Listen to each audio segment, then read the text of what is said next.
पहले के हमारे ऋषि लोग भस्म भी कर देते थे और उनको जीवित भी कर देते थे। आज के जो वैज्ञानिक ऋषि लोग हैं ना, ये भस्म तो कही सकत है, जीवित नहीं कही सकत है। कही सकत है का? आप देखिए, आचार्य महाप्रज्ञ जी या आचार्य तुलसी, महापुरुष की घटना है। उनसे हमारे क्या नाम, एटम पुरुष महामहिम राष्ट्रपति महोदय प्रणाम करने गए, मिलने गए। तो उन्होंने कहा, मान्यवर आपने एटम बम बनाया, आपने बनाया, परीक्षण भी कराया, क्या इसके दुष्प्रभाव को रोकने के लिए भी आप कोई बम बनाएंगे? राष्ट्रपति महोदय के अपने वक्तव्य में सन्न रह गया। इस पर तो मैंने सोचा ही नहीं। ले महाराज, ये पक्ष तो मैंने सोचा, जब आपने दूसरा प्रश्न किया उसको मैंने सोचा ही नहीं।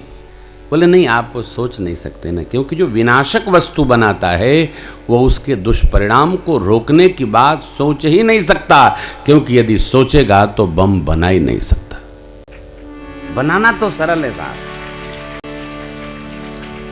कई लोग आपने सुना, कई लोग जो अधिकारी होते हैं, अधिकारी लोग जब कुर्सी पर बैठते हैं तो वो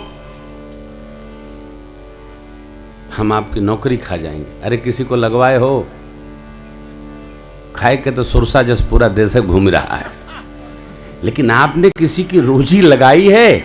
खाना तो सरल है भैया, मारना तो सबको सरल है, लेकिन किसी को आपने जिलाया है नहीं। किसी की माँ के बच्चे को रोटी दो, तब पता चलेगा आप कितने तत्वपरक है। रोटी तो पहले, अरे भाई थरिया छीने के तो लोग घूमता है बा, ये विवेक नहीं है। तो कई लोग आदर्श मानते हैं। किस बात का आदर्श? हम तो अपना काम स्वयं कर लेते, तो जमादार भूखे मरेंगे, सेवक भूखों मर जाएंगे। श्रेष्ठ वही है, स्कंद पुराण, जिसके साथ कम से कम 20 लोग अकारण भोजन करते हों। साथ में 20 लोग को जो भोजन करा रहा है, अकारण करा रहा है, बिना काम किए करा रहा है, वो भक्त है।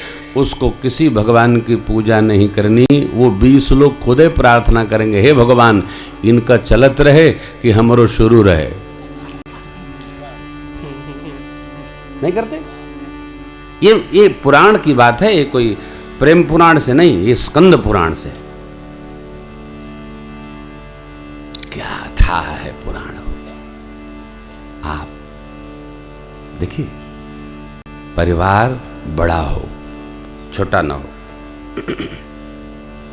बड़ा परिवार हो,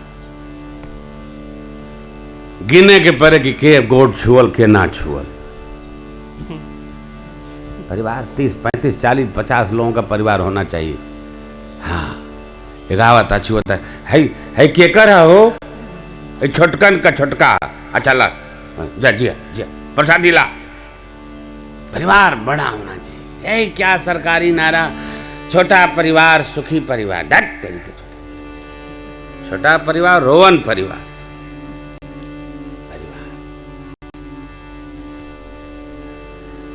एक अधिकार छोड़कर जब कर्तव्य का हम पालन करेंगे, आप निश्चित मानिए परिवार में प्रेम समाप्त नहीं होगा।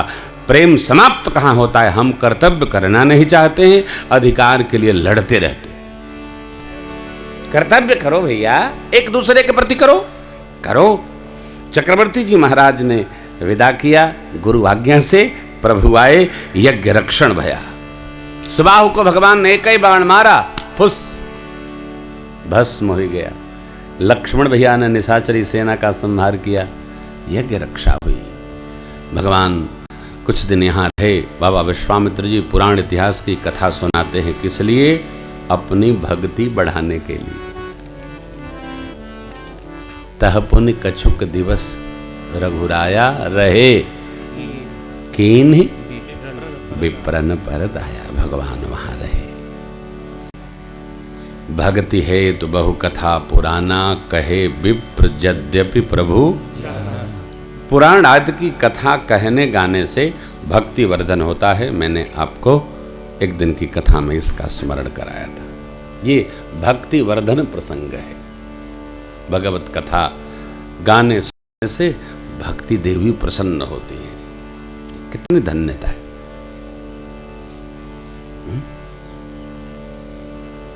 एक दिन मिथिला से एक संदेशा आया। काहे का?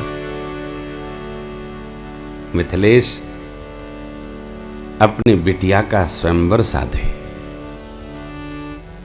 तो गुरु विश्वामित्र जी ने राम जी से कहा, राम जी, मिथिला में धनुष यज्ञ रखा गया है, आप वो चलिए प्रभु। बस एकदम अन्य न सोचिए। राम जी के तो जाही कर रहल, राम जी जैबे करी हैं, इसलिए ले आए थे। ना ना, वो तो यज्ञ रक्षण के लिए आए थे।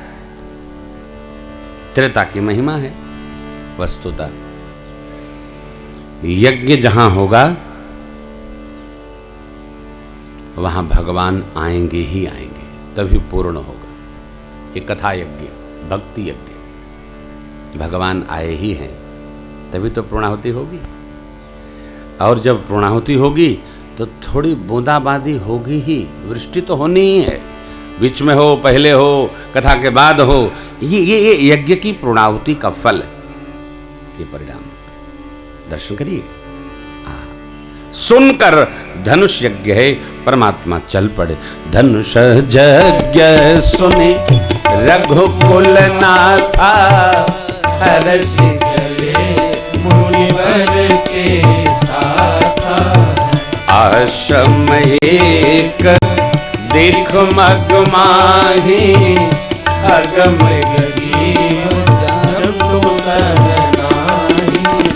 पूछा शिला प्रभु देगी, सकल कथा मुनि कहा बिसेकी। पूछा शिला प्रभु देखी, सकल कथा मुनि कहा बिसेकी। गौतम नारी शाप बस, उपल देह धरी धी। चरण कमल रज चारती, कृपा करो रघुवीर। आश्रम दिखा, न वृक्षों में फल, न लताओं में हरितिमा, न झाड़ों में पुष्प। अरे नारायण, कुछ नहीं, निखंड पड़ा आश्रम, सुखा। आश्रम में एक प्रस्तर विग्रह देख करके प्रभु ने पूछा, जानते हैं तो क्यों पूछा? नहीं जानते हैं। पूछा मुनि शिला प्रभु ने देखी, सकल कथा मुनि कहा। सकल कथा क्या है? गोस्वामी जी जाने और आप जानो। लिखा नहीं सो कहा नहीं। गुरु ने आज्ञा दे दिया। क्या? गौतम नारी शाप बस, उपल देह धर धी। चरण कमल रज चारती, अब कृपा करहु रघुवीर। मुनि जी कहते हैं इन पर कहे अकर दिए। हाँ, ये तो सरकार का स्वभाव है। सरकार कृपा करते हैं, अकृपा किए माई को स्वरूप की प्राप्ति हो गई। ध्यान रखिएगा, स्वरूप ही पत्थर का मूर्ति बन गया। स्वरूप मैया जड़वत हो गई थी और जैसे दिव्य रज लगी, स्वरूप अपने स्वरूप में आ गया। प्रसंग तो इतना अलौकिक है, कई बार तो यहीं रह जाते हैं। अद्भुत है। मान जो विनती की, देखी सरकार को, नेत्र से झरझर अश्रु बह चले। क्यों? आप ध्यान रखना, आंसू कब निकलते? बच्चों के, मां के, स्त्री के, पुरुष के स्थान है। अश्रु कम निकलते। बच्चा जब बोल नहीं पाता है, उसकी बात माँ समझे नहीं, तब माँ को समझाने के लिए बच्चे के आंख से आंसू निकलता है। स्त्री के आंसू कब निकलता है? जब उसके मन पर कोई बात आती है तो आंसू निकलता है। मन पर आ गई, जिह्वा न बोल सके। हां, स्त्री यदि बोलती रहे तो आंसू नहीं निकलते ना। उसके मन को न कोई समझ पाए तो उसके आंसू निकलते हैं। पुरुष अपने किए हुए व्यवहार पर जब उसको ग्लानि होती है तब पुरुष के अश्रु निकलता है। तीन के आंसू तीन प्रकार, तीन भाव। मेरी मां जुगल नयन जलधार, मां के मन को कोई न समझा, प्रभु ने समझा। तब मेरी मां क्षमा प्रार्थना करने लगी। मुनि शाप जो दीन्हा अति भल की, परम अनुग्रह में माना, देखेऊं भली लोचन, हरि भव मोचन, शंकर। हे प्रभु, मेरे मन को केवल आप समझेंगे।